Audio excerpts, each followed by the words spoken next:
Bonjour et bienvenue à toutes et à tous. Aujourd'hui, on va décortiquer une réunion importante, le Conseil des ministres sénégalais du 23 juillet 2025. Oui, une réunion présidée par Bassirou Diomaye Diakhar Faye et pas mal de décisions clés annoncées. Exactement, ça touche à la souveraineté, à l'équipée, à de grands projets.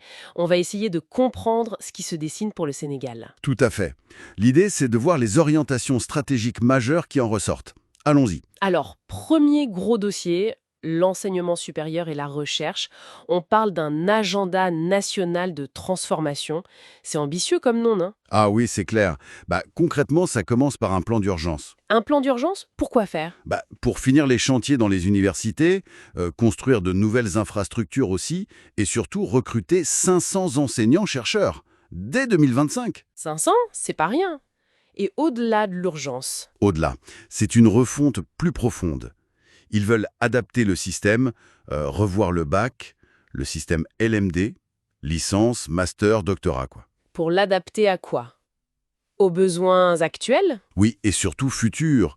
L'accent est mis sur la professionnalisation, le numérique, l'intelligence artificielle, les fameuses STEM, sciences, techno, ingénierie, maths. D'accord. Préparer les compétences de demain, en somme. Et la recherche dans tout ça, elle n'est pas oubliée? Ah non, au contraire, elle est même centrale, semble-t-il. L'idée, c'est de construire une vraie politique nationale de recherche, Comment? Avec quels moyens? en misant notamment sur des partenariats publics-privés. Et tout ça, ça s'inscrit dans une vision plus large, appelée Sénégal 2050. Le savoir comme moteur de développement. Vos contrats PPP, donc partenariat public-privé, Avec qui? avec le groupe AKWA Power, un groupe saoudien, c'est pour une usine de dessalement sur la Grande Côte. Et ce qui est notable, Oui. c'est que l'État sénégalais prend une participation stratégique dans le projet. Ce n'est pas juste un contrat de service. Intéressant. Et le but, c'est d'améliorer l'accès à l'eau potable. Exactement.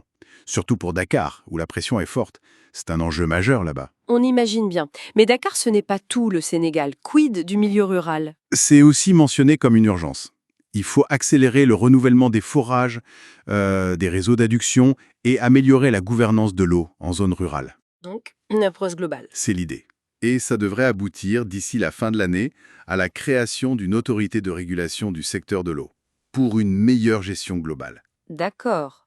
Cette idée de souveraineté, elle revient aussi sur un autre plan, le militaire. Oui, le Conseil a acté la récupération totale, le 17 juillet dernier, des emprises militaires qui étaient occupées par des forces étrangères. Concrètement, ça veut dire quoi? Fin de la présence militaire étrangère permanente. C'est ça. Un pas vers ce que le gouvernement appelle la pleine souveraineté territoriale. Et que vont devenir ces terrains? Alors, d'après le communiqué, ils ont une double vocation. D'abord, les besoins de défense, naturellement, hein, mais aussi une valorisation économique. Ah oui. Dans quel cadre? Toujours dans cette perspective de l'agenda Sénégal 2050. Donc, on voit un lien entre souveraineté et développement économique. Bien noté. Passons à l'économie, justement. Il y a eu un audit de la Cour des comptes et un plan de redressement est annoncé. Oui, mais ce qui est surtout mis en avant, c'est le mot équité. Équité sociale et territoriale. Pourquoi cette insistance particulière? Mais l'analyse du gouvernement, c'est qu'il faut corriger des déséquilibres importants. Le chômage, la pauvreté, l'enclavement de certaines zones. Et comment compte-t-il faire? L'équité devient une sorte de fil rouge, une exigence pour tous les ministères. Il y a des programmes spécifiques aussi, le PNES pour le social, le PNET pour le territoire. Et ça se traduit par quel projet sur le terrain? Par l'accélération de projets dits structurants, les agropoles par exemple. Les agropoles. C'est quoi exactement? Des pôles de développement agro-industriel. Ceux du Sud et du Centre sont en cours. Le potentiel affiché est énorme, hein, plus de 350 000 emplois. Impressionnant. Et ça avance bien? Pour le Sud et le Centre, oui apparemment. Pour celui du Nord, par contre, il y a un hic. Le financement de la BID, la Banque islamique de développement, qui est toujours attendu. D'accord. D'autres projets majeurs? Oui, on nous dit que l'usine de dessalement des Mamelles est avancée à 78%. En revanche, gros point noir sur le barrage de Sambengalou. Ah, qu'est-ce qui se passe? C'est un projet régional, avec l'OMVG. Les travaux sont avancés à 38%, mais ils sont suspendus. Il y a urgence à trouver une solution, avant mi-septembre apparemment. Un dossier à suivre donc. D'autres points rapides abordés lors de ce conseil? Oui, plus rapidement. L'agenda diplomatique du président, avec des visites au Togo et au Libéria.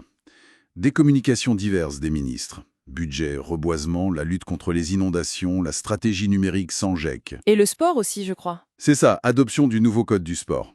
Voilà pour les autres points. Bon, si on essaye de synthétiser un peu tout ça, quelle est la vision qui se dégage de ce Conseil des ministres? Eh bien, on sent une volonté assez nette d'engager des réformes profondes, structurelles, l'éducation tournée vers l'avenir, la sécurisation d'une ressource clé comme l'eau, l'affirmation de la souveraineté. Et un gros volet économique et social. Oui, avec cette tentative de rééquilibrage via des projets structurants comme les agropoles.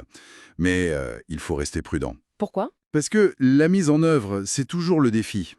On le voit avec le barrage de Sambangalou ou le financement manquant pour l'agropole.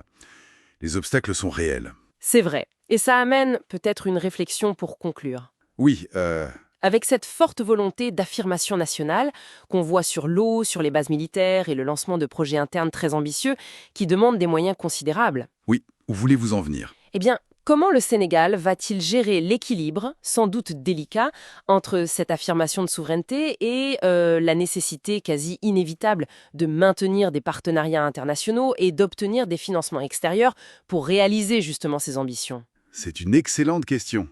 Trouver ce point d'équilibre entre indépendance affirmée et interdépendance nécessaire, ce sera sans doute un des enjeux majeurs pour le pays dans les années à venir. Une dynamique complexe et assurément intéressante à observer. Merci beaucoup pour cet éclairage. Merci à vous.